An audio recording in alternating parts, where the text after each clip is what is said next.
Et salut tout le monde, aujourd'hui on se retrouve pour une nouvelle vidéo qui se concentrera sur Sword Art Online, un anime créé et écrit par Reiki Kawahara, qui est donc un anime se représentant sur un univers de MMORPG, qui est le VRMMO, le Virtual Reality MMORPG. Je ne vais pas vous apprendre la langue, nous allons juste parler de Sword Art Online. Donc qu'est-ce que Sword Art Online? C'est tout simplement des personnages japonais qui ont acheté le jeu. Donc il y a eu des bêta-testeurs. En fait, je vous explique le contexte. Il y a eu des 1000 bêta-testeurs. Après les bêta-testeurs, il y a eu les 10 000 exemplaires qui ont été vendus avec la Nerf Gear. Donc qu'est-ce que la Nerf Gear? Alors la Nerf Gear est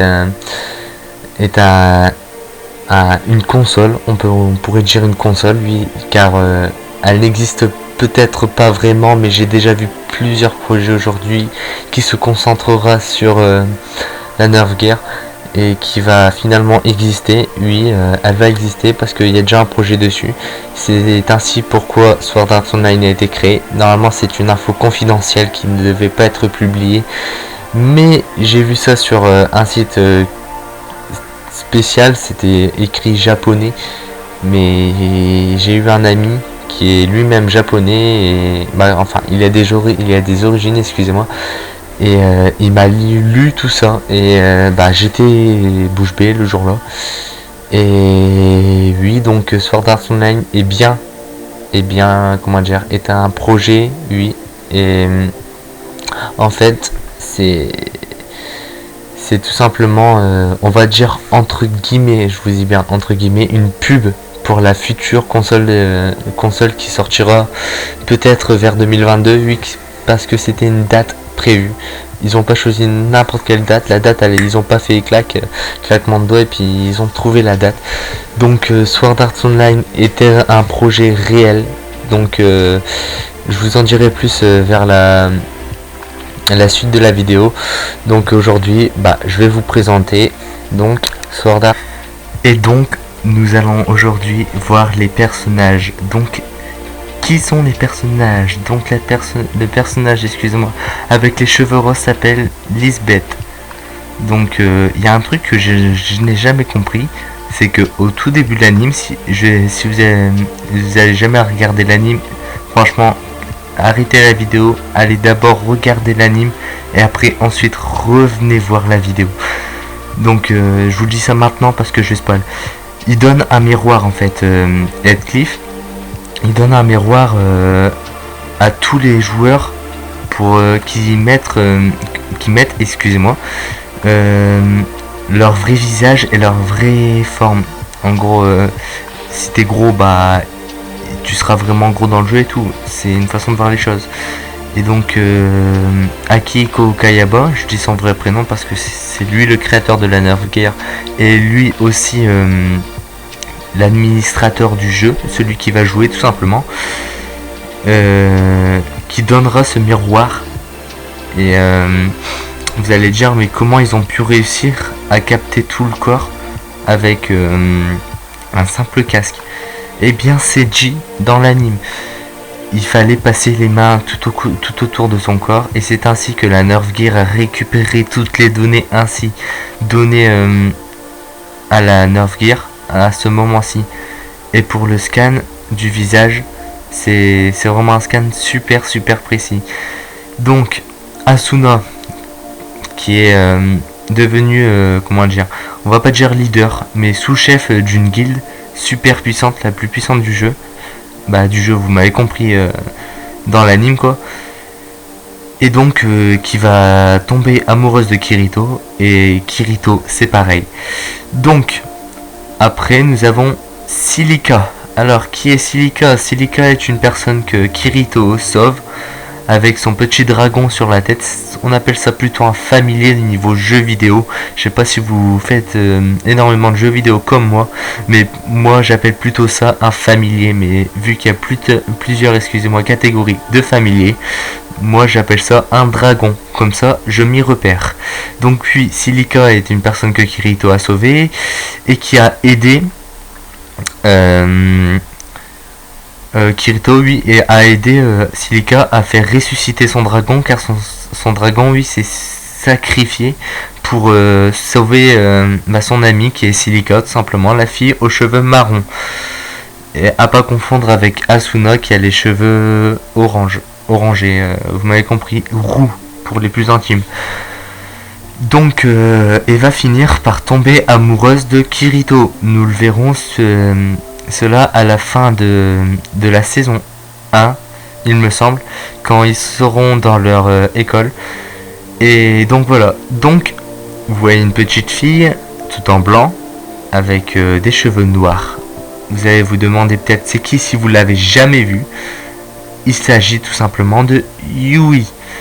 Yui a été conçu, et oui, parce que Yui n'est pas vrai, c'est juste un programme qui est une fille, on va dire, une fille qui était chargée de surveiller le mental des joueurs pour voir s'ils n'étaient pas fous et pour ainsi aider les joueurs à reprendre sur eux-mêmes, parce que entrer dans un jeu vidéo via la pensée, ce n'était pas si facile. Donc qui va devenir par la suite la petite fille de Kirito et d'Asuna, donc qui vont la chérir et tout, mais qui va aussi développer un certain pouvoir au niveau de l'avancement de l'anime. Et je vais pas vous spoiler si vous l'avez jamais vu, mais c'est vraiment une fille très très forte.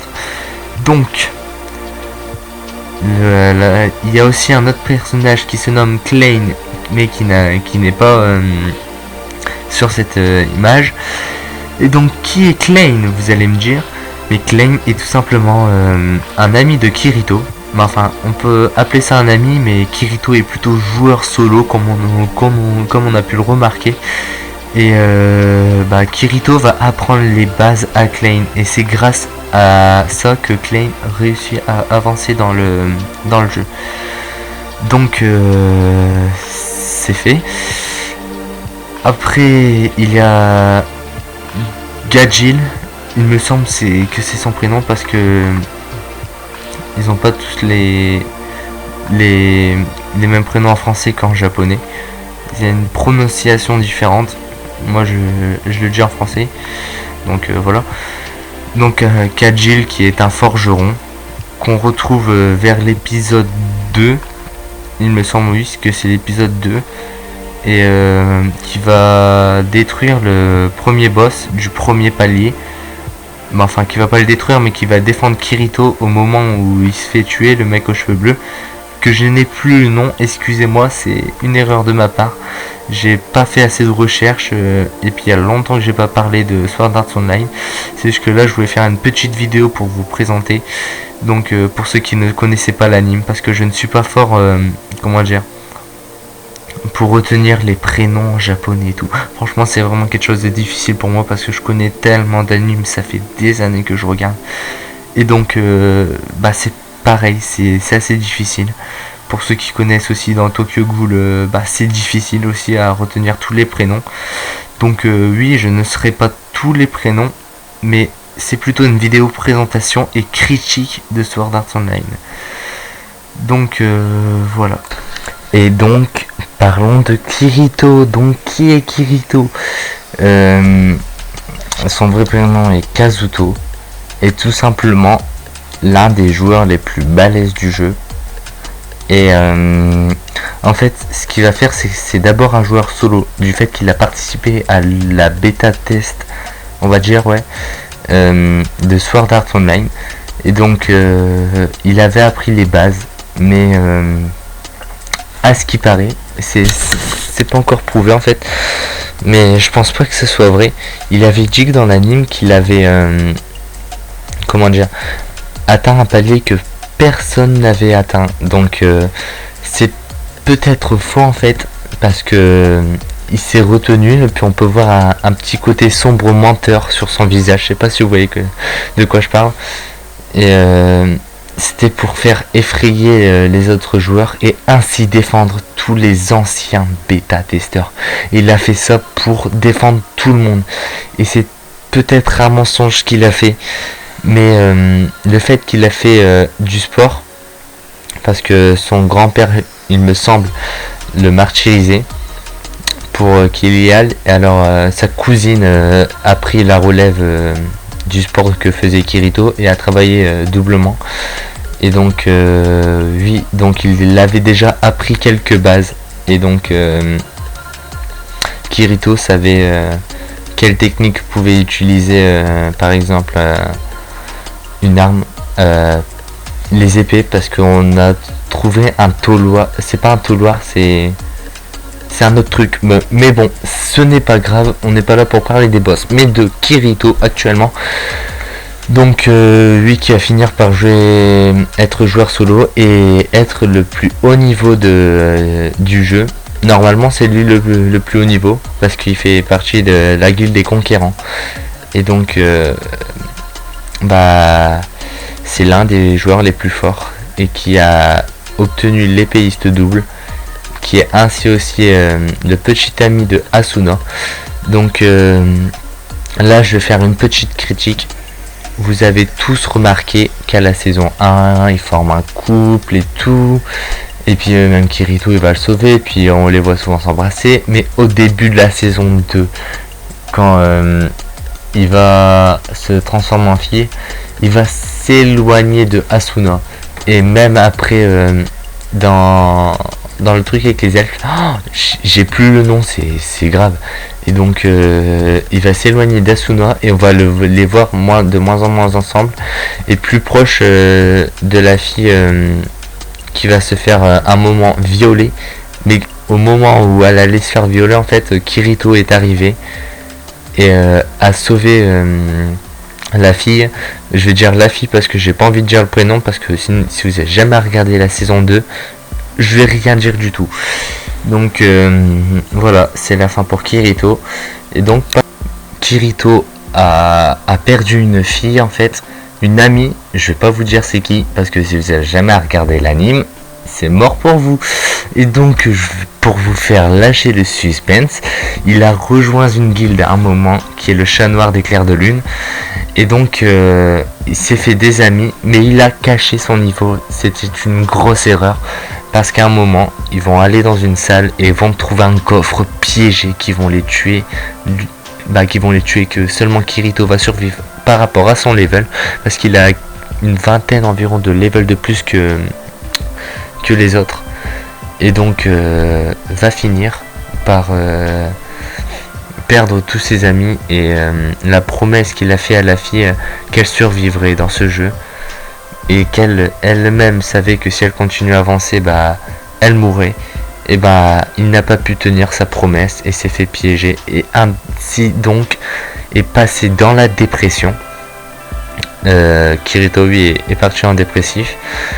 Et alors, il attendit d'aller voir un objet de résurrection qui croyait qu'il ressusciterait cette fille. Et malheureusement, Kirito n'a pas pu ressusciter cette fille parce que cet objet s'est utilisé 10 secondes avant de mourir. 10 secondes avant de mourir, 10 secondes au moment après la mort, ou que dès que la personne est morte. Mais c'est vraiment, faut aller vite, parce que imaginez, vous baissez la main, vous avez le temps de trouver l'inventaire. Si vous avez un inventaire blindé, il faut au moins 20 secondes, voire 30 secondes. Donc c'est du speed, à moins qu'un inventaire, inventaire objet spécial et puis objet résurrection à utiliser, et puis il marque le nom et tout. Donc c'est vraiment la merde. Donc j'ai jamais trouvé vraiment l'utilité. Ils auraient pu dire 1 minute au lieu de 10 secondes. Personnellement, j'ai pas vraiment compris l'utilité, parce que faut être rapide, faut prévoir. Et donc voilà quoi. Après, j'ai une supposition vers la fin sur Kirito. Vous voyez, quand il bat Heathcliff, quand il a découvert, que Heathcliff était le dernier boss en gros le boss du 100e palier. Et donc il l'a battu, mais à un moment il revient à la vie. Et ça vous fait pas penser à quelque chose genre il a des pouvoirs d'administrateur, mais en fait il revient, mais il avait pas assez de PV pour être ressuscité. Donc ça vous fait pas penser à un objet de résurrection que Klein aurait pu utiliser à ce moment-là?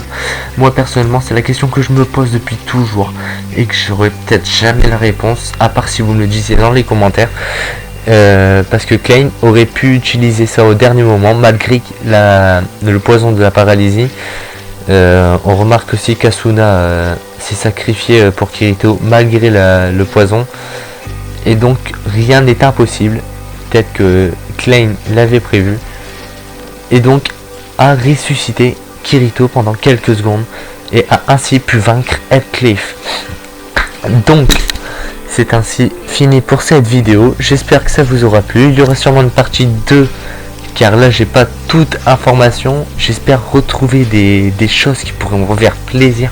Et franchement vous aider. Parce que j'adore raconter ça. Vous voyez c'est comment dire, j'aime bien raconter ce que j'ai vu. On pourrait trouver ça gamin, mais c'est pas vraiment gamin.